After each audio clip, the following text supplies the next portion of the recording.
របស់ខ្យល់មួយសងដែលបក់លើសមុទ្រអាណាម៉ាន់សមុទ្រកម្ពុជាអង្គទន្លេមេគង្គសមុទ្រចិនខាងត្បូងនិងលើព្រះរាជាណាចក្រកម្ពុជា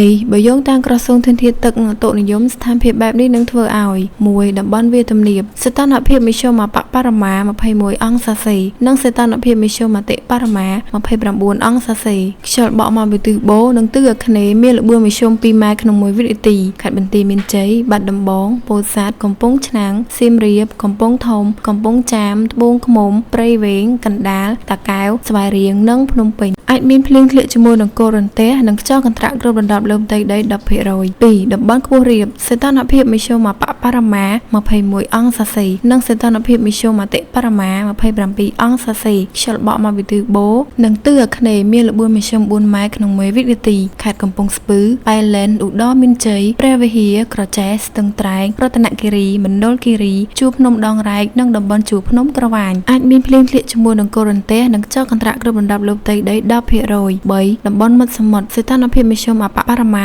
21អង្សាសេនិងសីតុណ្ហភាពមធ្យមបរិមា27អង្សាសេខ្យល់បក់មកពីទិសនិរតីនិងទិសអាគ្នេយ៍មានល្បឿនមធ្យម3ម៉ែត្រក្នុង1វិនាទីខេត្តកោះកុងព្រះសីហនុកំពតកែបនិងជួរភ្នំបូកគោអាចមានភ្លៀងធ្លាក់ជាមួយនឹងកូររន្ទះនិងខ្យល់កន្ត្រាក់គ្របដណ្ដប់លើផ្ទៃដី 15% រលកសមុទ្រមានកម្ពស់មធ្យមបរិមា